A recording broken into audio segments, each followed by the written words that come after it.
Come on up.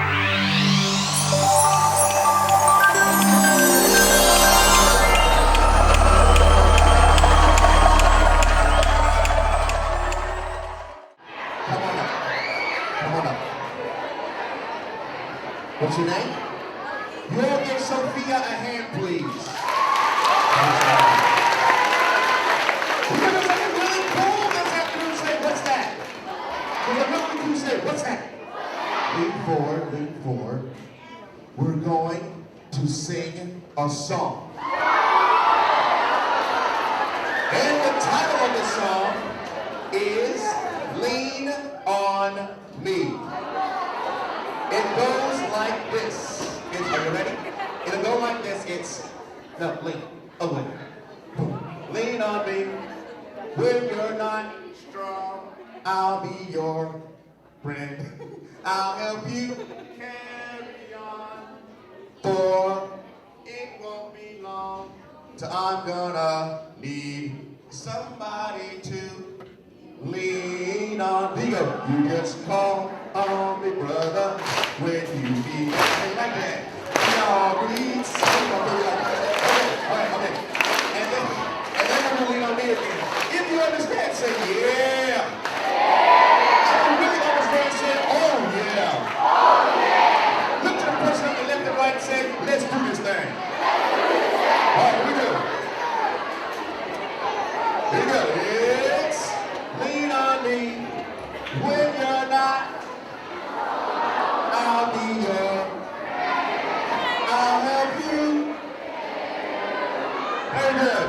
For it won't be long till I'm gonna need somebody to.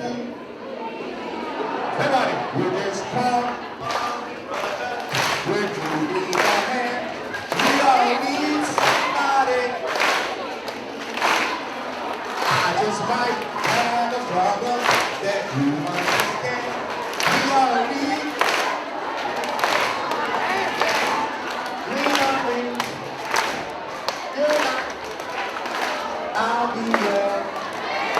I'll help you.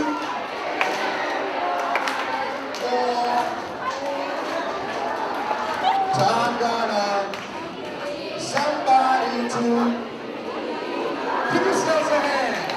Thank you. If you hear my voice, clap once. Hear my voice, clap twice. Hear my voice, clap 3 times. See my hand right here, say uh-huh. See my hand right here, say okay. What's gonna happen when my hand crosses my hand either like this or like this, you are all to clap just 1 time. So, not yet. Here or here, you are to 1 time. Here we go.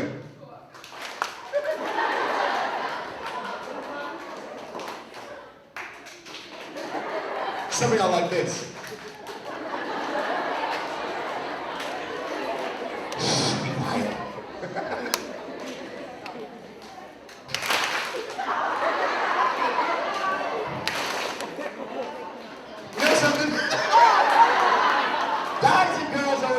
Differently whenever I do that. When girls mess up, they do this.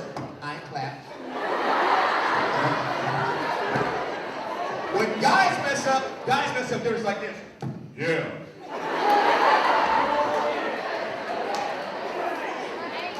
Guys say stuff like this. Was I wrong? And we always have good comebacks, so it's like this. So? There's another group of y'all like this. I ain't clapping again. You gonna clap? I ain't clapping again. Gonna find out when I got parked, okay? Let's do that. All right, cool. Then there's some ignorant like going, I don't know. Maybe I would have clapped differently had I known things differently. Oh my goodness.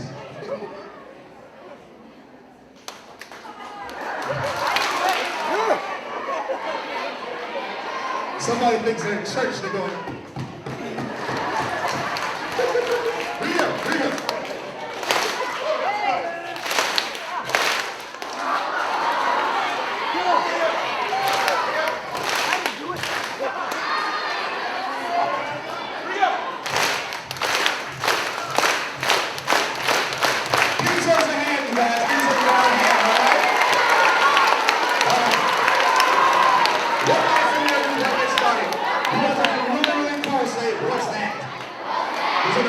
Say, what's that? In order to make this next thing happen, I need 5 things. Say, what 5 things? In order to make this happen, I need 5 things. Say, what 5 things? And in order to make this next thing happen for you, the next 5 things I need from you, the first of those 5, I need you 100% cooperation, which means that I have complete silence. Never fails. Somebody goes, he can't be quiet. The second of the 5 things I need to be able to rub your hands together. The third thing I need you to do is snap your fingers. The fourth thing I need you to do is pat your lap. And the fifth thing he's supposed to do is stomp your feet.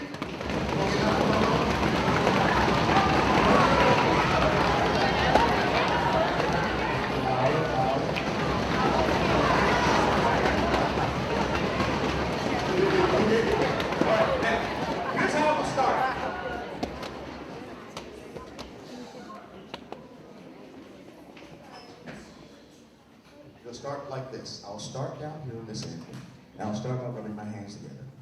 And as I start rubbing my hands together and make my way across the stage, you will start rubbing your hands together. And by the time we get all the way over here, everyone should be rubbing their hands together. If you understand so far, say, got it. While you're still rubbing your hands together, I will come down here and start snapping my fingers. And as I make my way across the audience, you will start snapping your fingers. So by the time I get all the way to the end, everyone should be snapping their fingers. If you got it, say got it. Good. Now, while you're still snapping your fingers,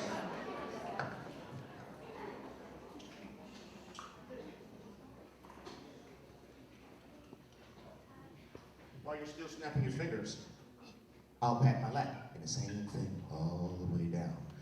Then, stomping the feet.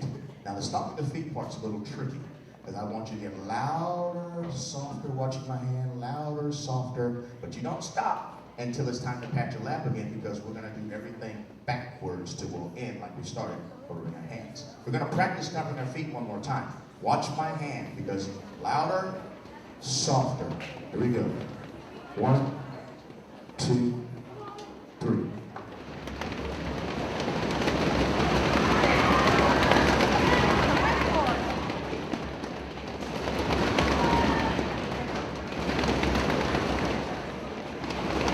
Okay, let's go, all right? Now, if we all participate and follow my instructions properly, lean forward, we will create the auditory illusion of rain. Look to the person on your left and right and say, that's pretty cool. So are we ready? Are you ready?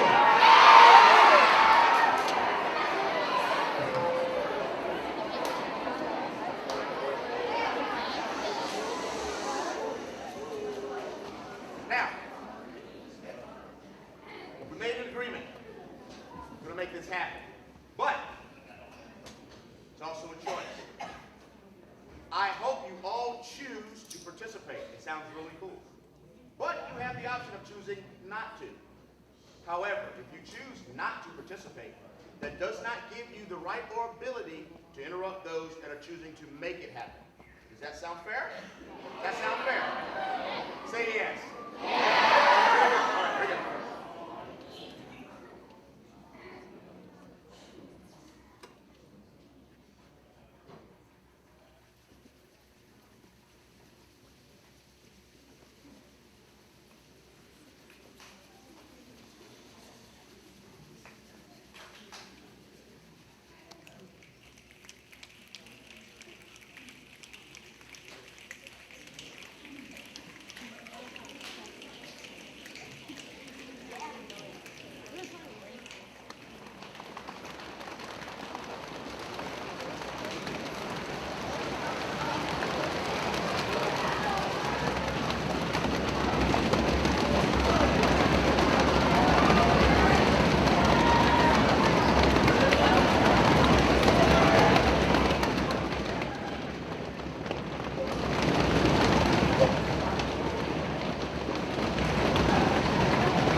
In the next few minutes I have with you this afternoon, I'm going to talk to you about some things.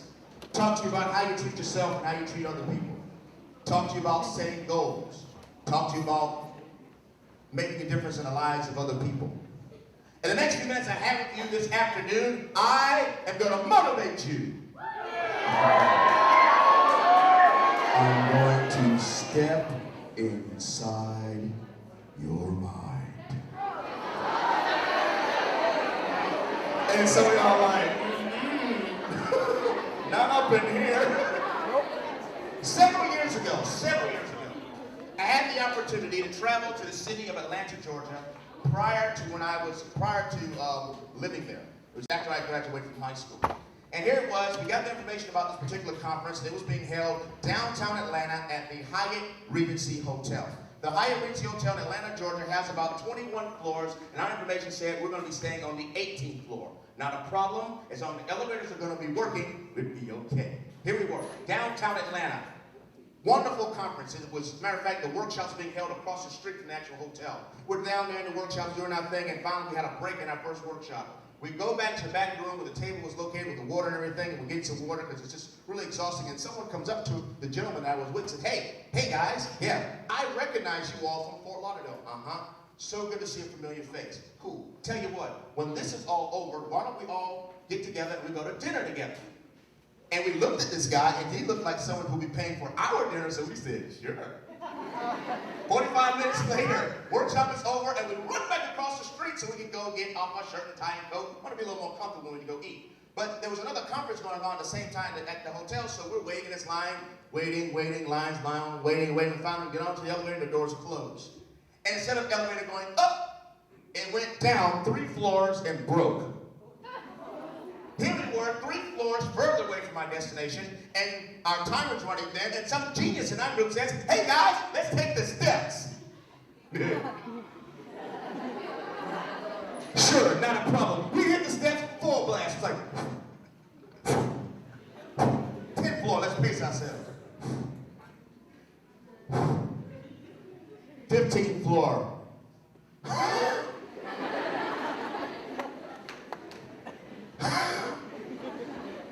Go on without me. We make it to the 18th floor. We were tired. We were in pain. My knees were saying things to me I can't repeat. We make it to the 18th floor. Are you willing to take the time to reach your goals? Are you willing to take the steps to reach your goals? Are you willing to go through the pain to reach your goals? Or are you going to be waiting in the lobby, pressing for the elevator, for the easy ride up to success, which may or may not come? Well, some are saying, Patrick, you don't understand. I set pretty decent sized goals for myself, and besides that, there are people in my life that tell me what I can't achieve. I call the people in your life that tell you what you can't achieve, I call those people dream assassins. I used to be a dream assassin. I was a sophomore in high school. I was on my way to school early in the morning, and it's still dark outside. My good friend Toshi gets on the bus. He was Japanese. He still is. And he gets on the bus with all kinds of enthusiasm and goes, hey guys, I'm going to join the wrestling team. You're right. You're too small, you're too short, you'll never make the wrestling team. If you do make the wrestling team, you're going to lose every time. Don't go out there and embarrass us. Had Toshi listened to us, he would have been district champion his sophomore year, his junior year, and his senior year of high school. Had he listened to us. Had he listened to us when we got on to wrestle at the Goodwill Games, which at that time was a preliminary to the Olympics. Had he listened to us. Had he listened to us when we got on to wrestle and graduate from West Point Military Academy. Had he listened to us, his friends, who should have said, whether you win, whether you lose, we're behind you 100% because we are your friends. We didn't do that. Being in school wasn't so long ago, I don't remember what goes on. I remember when I was in high school, I ate at the same 4 or 5 lunch tables all 4 years of high school. And behind the table where I ate lunch was where the cheerleader sat. Was there a connection? I don't know. Right? And I remember one day a freshman girl comes up to the cheerleading team and says, I want to try for the cheerleading squad. You know, they come to go, honey, you ain't got no rhythm.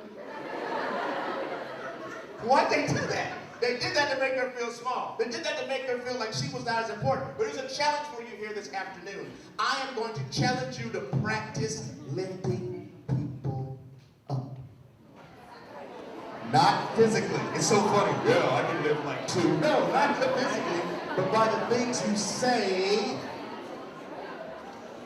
or perhaps by the things you don't say. Some say, Patrick, you don't understand.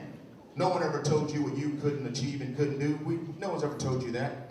I was 19 years old, and I just finished doing an elementary school assembly. How many of you here remember elementary school?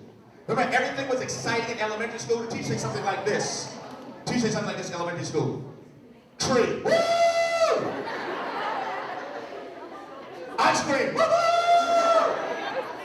You guys help me out with this one. Recess. Here was, I had 250 elementary school kids going, ah! I'm like, yes, this is what I want to do for the rest of my life. So I go back to the lady who invited me. I said, ma'am, how can I do this for the rest of my life? She says, Patrick, you're only 19. No one's going to listen to you at 19. Why don't you wait till you're about 40 years old and you can start speaking then? So I went home.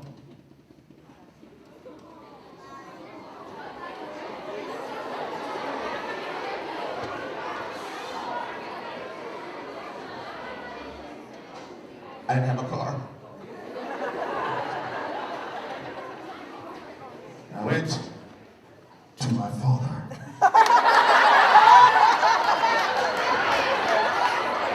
And he says, Patrick, you know we love you and we want what's best for you. Have y'all heard that before? Yes. How about this one? Who do you think you are? How about that one? Somewhat. You've been to my house. Here we go. Had a real brilliant comeback to my father. This is what I said. I said,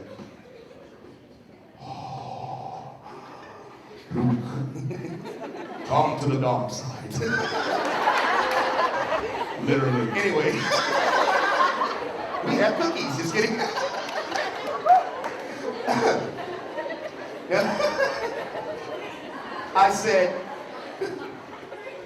I said, Father,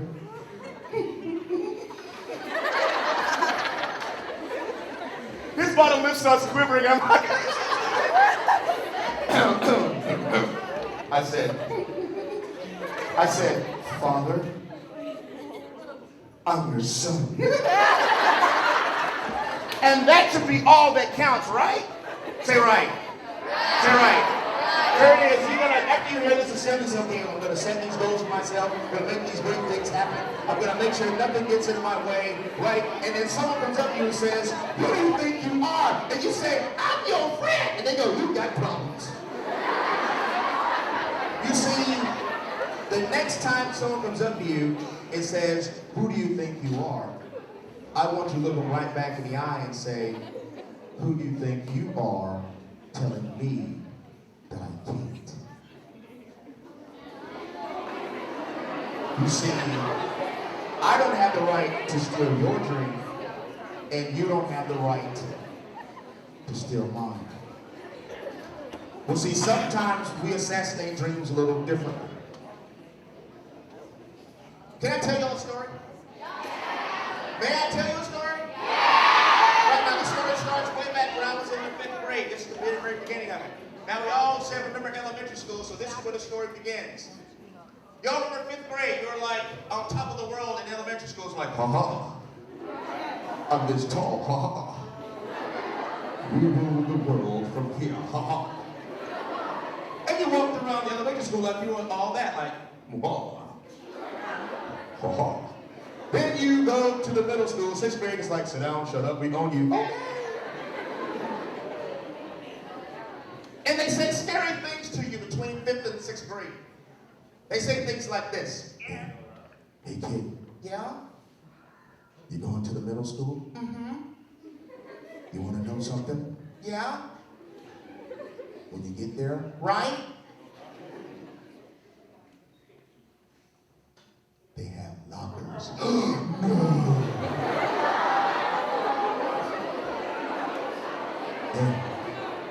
Hey kid. Yeah?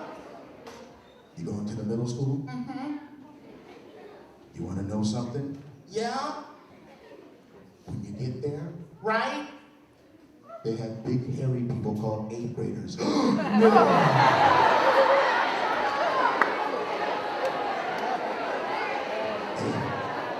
Hey kid, Yeah?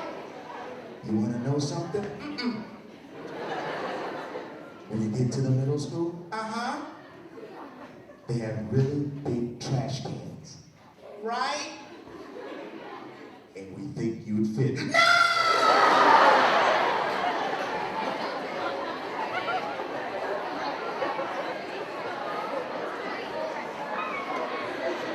So here it was. I was stressed out. First day of 6th grade, PE class. We had all 3 grades represented in the gymnasium that day. On the far end, huge, menacing looking people. They were The 8th graders. The guards. Then you had the center, you had the other group of people. They weren't quite as big, but they were still kind of intimidating. They were The 7th graders. They're like, we got you. Then there was the group I was in. There were more of us than everybody else, but you couldn't tell because we're all sitting there trembling together like this. We were The 6th graders, better known as lunch meat. And we're checking each other out, right? Because we didn't know everybody. So we're sitting there in the stands looking around like, How long has he been in the 6th grade? he's got a mustache. So we're checking everybody out, and the opposite side of the gymnasium, this young girl comes walking towards our area. Now, she didn't have that normal little afraid on my first day of school. She really had a different walk about herself. As she came closer to where we were sitting, it looked like a bag of Skittles had exploded on her because she was wearing every color under the rainbow. As she got closer, her hair looked like it was just chilling. I don't know what it was doing with that. As she got closer, she was wearing black, thick, horn-rimmed glasses with the grandma chain connected. She didn't smile. And when she sat down in our section of the gymnasium bleachers, when she sat down, everybody was like,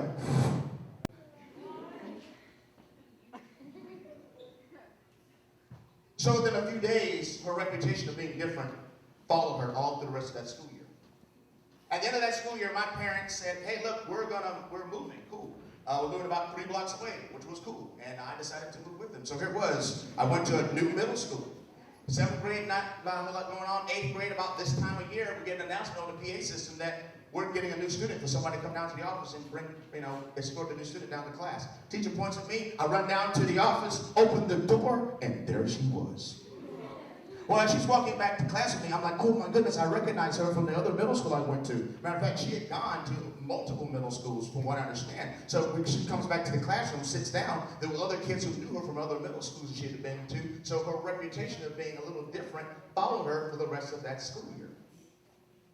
At the end of my 8th grade year, I had an opportunity to go to a magnet school, which was a school not necessarily in my district, but I had a chance to go. So I knew, I knew some of the people that were going to go out of my class. So I went to my counselor at the end of the school year and said, hey, who's going to come from this school to go to the magnet school? She says, well, it's about 11 or 12 of you, and you know about 3 or 4 of them, and the rest of you will find out when you hit 9th grade. Have a nice summer. Bye.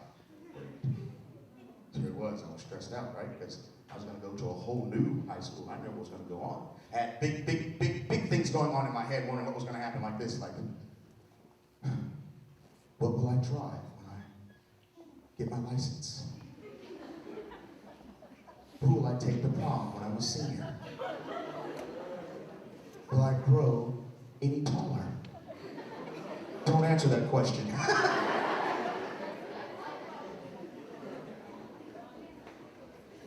So we get there, first day at 9th grade. They delayed that first bell because they were freshmen just wandering the halls of the high school lost. So we're sitting there in the English class and we're checking everybody out because we're from all over the county. How long has he been in the 9th grade? He's got a mustache and a beard. And those are his kids.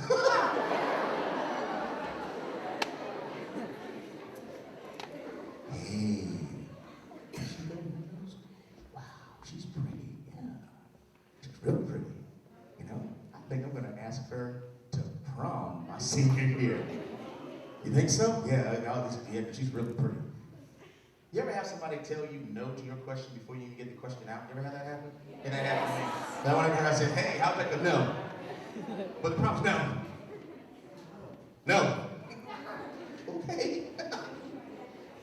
And opens the front door and walks this young lady. Now, just because we were in ninth grade did not mean we were mature. Because when she walks in that classroom, like I said, she'd gone to multiple middle schools. In those 3 years, there were students who knew her from those other schools. And when she sat down in that English class, her reputation of being different followed her. 9th grade, 10th grade, 11th grade, 12th grade, we graduated. I get a phone call after I graduated from the superintendent's office saying they wanted me to do the summer graduation for the students who needed a credit or half grade, went to summer school and still graduated with their class technically. And I was going to be the commencement speaker, which was pretty cool. So there it was. I was downtown Broward County, the largest auditorium at that time. And I'm talking to my friends who went to other schools there, letting them know I was going to go off to school and everything. And we're changing dresses and telling them everything. And finally they get called off to go help parents get seated. I waved goodbye to my friends. When I turn around, this young lady standing right here. How may I help you? She says, you don't recognize me, do you? See her? Had a smile on her face. Hair was done. Glasses were gone. And then I recognized her. Y'all ever know when you're about to cry? You know when your eyes get all warm and jiggly, you know what I'm talking about, right? It's like, right, you know you're about to cry. And I didn't want her to know that I was about to cry, so I grabbed her and I hugged her. And when I hugged her, she says, Patrick, I'm graduating with my class. Patrick, I feel so alive right now. Oh, and I have all these things I've set forth for myself to do. I'm so happy to be here today. And as I step back from her, I'm trying to find something profound to say to her to make myself feel better. You see, because I remember back when we were in high school, the things that I said. I remember that at times the things back when we were in middle school together, the things that I said. So here it is, I've been a student leader all through those years, and I've gotten t-shirts and heard the speakers. So I'm trying to find something profound to say to her to make myself feel better about the things I did and did not do. But the only thing I could say to her at that time, the only thing I could come up with my mind, and on such a quick notice was this: if you ever need anything, let me know. She didn't need me anymore. She needed me in 6th grade. She needed me in 8th grade, 9th grade, 10th grade, 11th grade, 12th grade. She didn't need me anymore. See, I was so concerned about making sure that nobody singled me out. I was so concerned about making sure that nobody made me feel like I didn't belong. I was so concerned about making sure that nobody thought that I was uncool, that I forgot to look out for somebody who couldn't look out for themselves. And again, I challenge you to practice lifting people up. But some of you saying, Patrick, you don't understand. I believe I do understand. You see, when we started this assembly, we started with a song called Lean On Me. It's a really silly song. It's kind of cool to do. But there's a reason why I do that song. You see, because the lyrics of that song say this. That says, lean on me if you're not strong. That means, instead, as your friend, somebody who I say I care about you, but when something happens to you, what do now? We don't lean on, let people lean, don't lean on us. What do? We stand back and we point our fingers and laugh.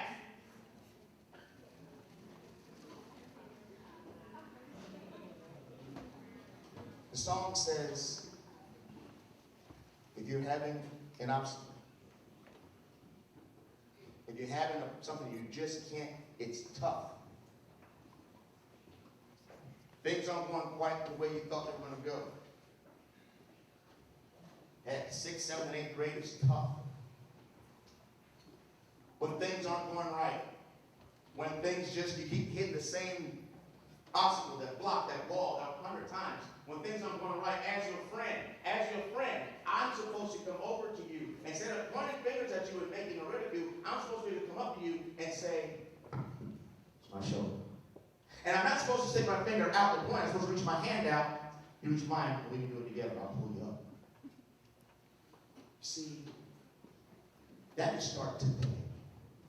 Now, what kind of school would this be if that was the motto?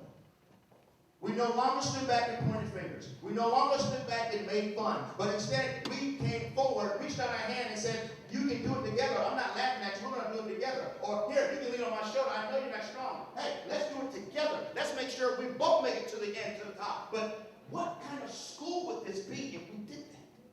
What kind of community would you be living in if that was the motto? What would you leave behind? What could you imagine the things that you could accomplish?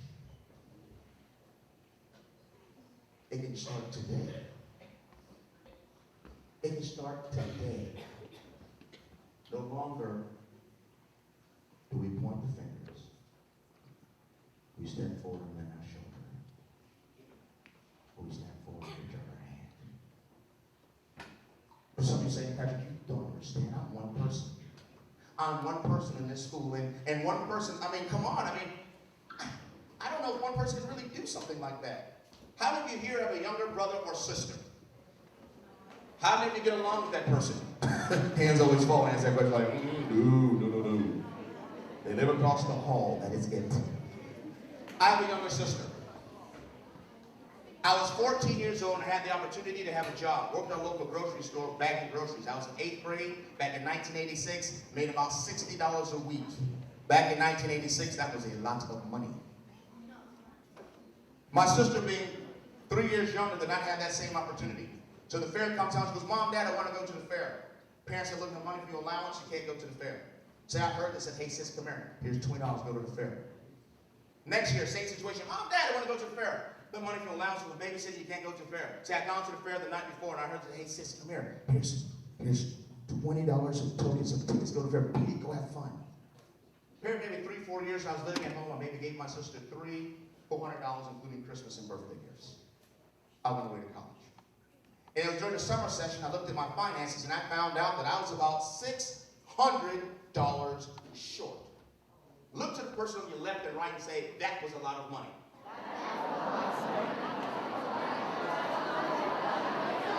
I had to pay for my books, my classes, my apartment deposit, and get my electricity cut on.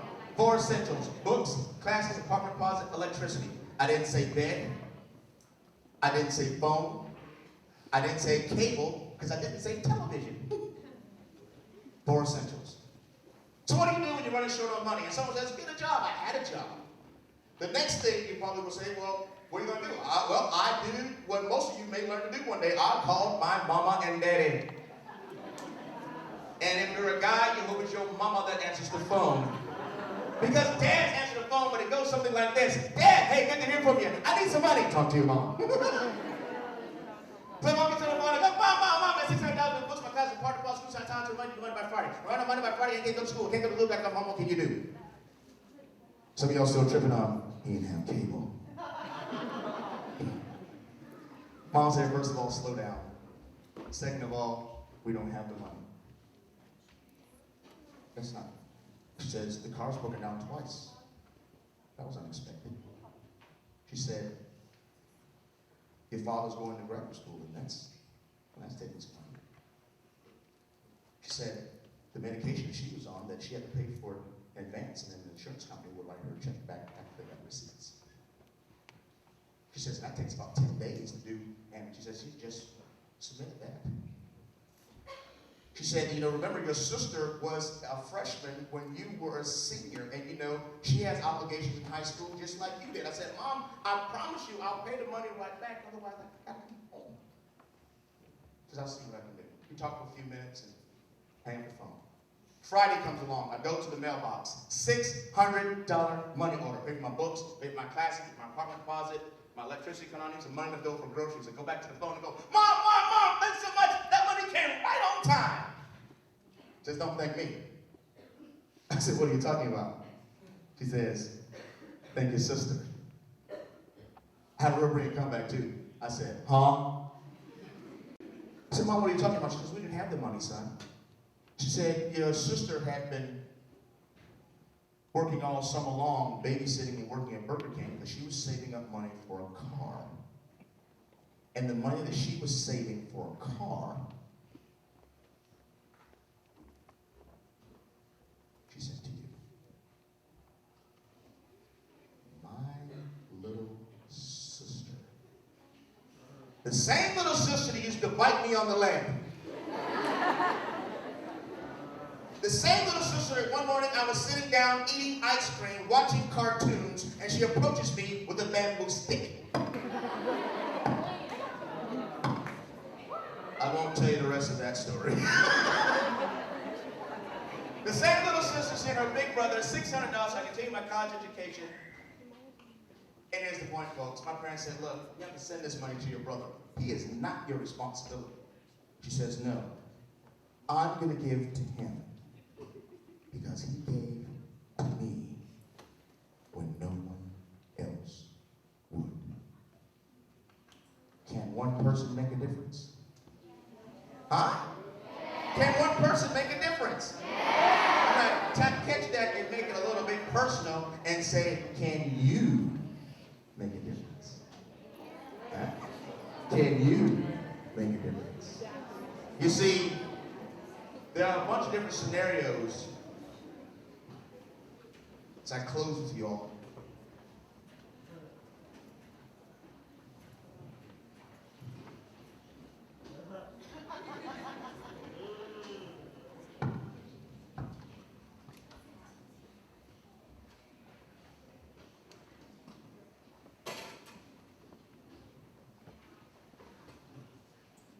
this is what I want to do.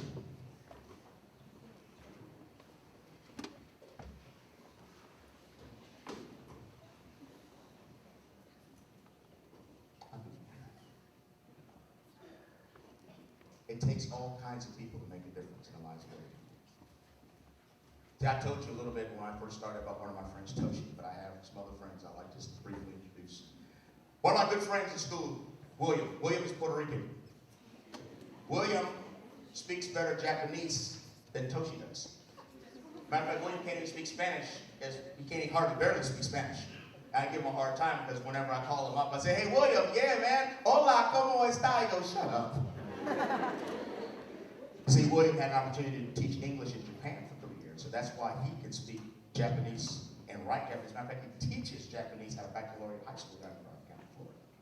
The other friend is Rob. Rob's claim to fame all through school, and this is what he said. He says, I'm Brazilian Jew. We're like, what is that? Because I don't know, but that's me. The other friend, Tim. Tim's like, dude, I'm just white. And that's cool too. Brian, I'm like, that's cool too. So we all hung out. We were inseparable. We were the best of friends. If you saw 4 somewhere, 2 were on the way. If 3 somewhere, there were 3 already there. Whenever we would walk into social events or parties, and you may not get this, but I'll say it anyway. When we walk places, people would say, hey, look, everybody, here comes the United Nations. Oh, I get it.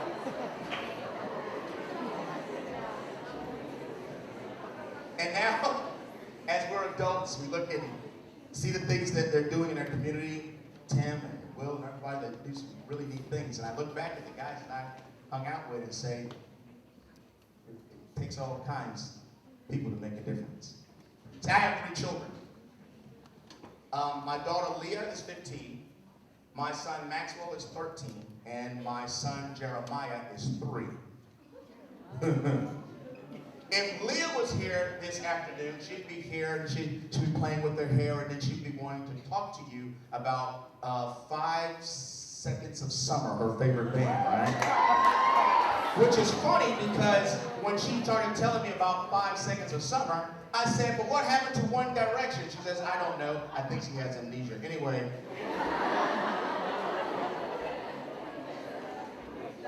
My son Maxwell, he talks about 3 things. 3. Football, baseball, food. That's it. You can yell his name from the end of the hall. Maxwell, Maxwell. You don't hear it. You go in the kitchen and crinkle a Dorito bag. Hey, what's going on? Did somebody call me? Really? Jeremiah, if he was here this afternoon, he would have found a way to get up in the rafters and going, Today at his little school, my wife sent me a picture, and he went to school this morning as Spider-Man. I'm like, they don't know what they have just done. It's so funny because, I'll be honest with you, I have ADHD, my daughter has it, my son has it. So, we're a fun group to hang out with. Well, my wife was pregnant with Jeremiah. She's lying in her bed, she's on her back, and she goes to bed. She's like 7, 8 months pregnant. She goes to bed. I go, yeah. She goes, do you think they can diagnose ADD before the child is born? I'm like, I don't think so. And as soon as I said that, I literally saw her stomach going, ah! And I go, good night. You know, I was home with the 2 older children before Jeremiah was even thought of. And as a parent, when the house is quiet, you go investigate. So it was quiet, it was just me and the kids. My wife was still at work, and I walked down the hall and I opened up my daughter's room door, and she's in the middle of her room. And when I open up her door, she sings this Mariah Carey song. She's right at this point. I go, open the door. She goes, touch my body. What?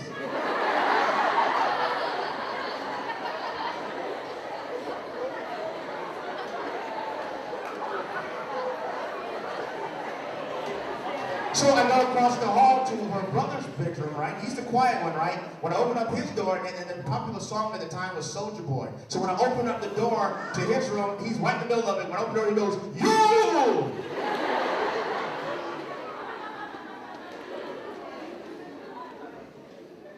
And I look at my kids, and I realize how different they are, the things that they offer, and just the uniqueness of them all. And I'm reminded that it takes all kinds of people to make a difference. I was involved in martial arts several years ago. I was in Taekwondo and I made it to purple belt. Don't get excited, that just means I'm more dangerous to myself than other people, right? And I remember I'm in the back of the class and I'm like, you know, I'm in my 30s and I'm thinking I'm the world's oldest white belt, right? And I really got a little embarrassed. And there were kids in the class who knew me, so they were like 9, 10, 11 years old. And when I would be in the back, they would come up to me and go, need some help, Mr. George? Leave me alone, kid. And I'm looking in front of the class, there's a kid up there who's doing things not quite as sharp as I think he should. And I'm like, I don't know, but I didn't say anything. And one day I came to class a little early, and the young man's mom was in class, came in, and I got talking to her, and I found out that the young man in front of the classroom is autistic. And the fact that he could do those movements as accurate as he was doing them was truly amazing. And again, I was taught a lesson that it takes all kinds of people to make a difference. And now I look at you. I look at you when I ask you, what kind of difference will you make? What kind of challenge will you accept? What types of goals will you set for yourself? And then when you get there, step way beyond that. You see, in the morning when you get up and you look in the mirror, not the first look in the mirror, because that first look in the mirror is always a little wild, right? That first look in the mirror is like, ooh, oh, it's me. Right? But when you look that second time in the mirror, who's looking back at you? And it's the person in that mirror looking back at you. It's that person, if you ask that person a question, I've done the very best I can do each and every day. I have helped lift people up every day. I have done everything I possibly do to make my school the very best it can be. If that person can look back to the mirror and nod yes, then you're good. If that person in that mirror looks back and goes like this, that means there's work to do. You see, as we close this afternoon, there's this neatest thing is that now, when I first started speaking, there was no such thing as Twitter, there's no such thing as Facebook or Instagram or any of those things. So I never really knew what kind of impact I made when I went to a school unless I got a letter. But see, now I can go online and I can go and, you know, some people have found me on Instagram, some people found me on Facebook and those kind of things. And I'll leave that information with Mr. McCourt. But what's neat now that I can go back and find a local newspaper, and what would happen if 5 years from now, or maybe this year, or maybe come June, I look at the paper that's local and I say, Harnett Middle School student made incredible change in their community. And when I read and they say the name, whose name will I see? Will it be yours? Or maybe in a few years from now, I'm looking in the USA Today and I'm looking online and I see incredible things are occurring wherever the news story may be coming from. And I see the name of the student or person, people that made it happen. Will it be your name? Whose name will I see? What challenges will you attack? To your feet. Stand up. Hold out one hand. Hold out one hand, and I want you to pat it lightly with one finger. Pat it lightly. Just pat it.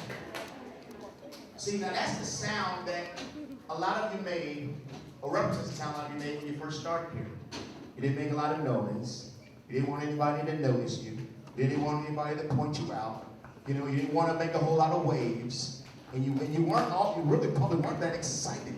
Give me 2 fingers. Okay, come on, give me, look, there you go, 2 fingers.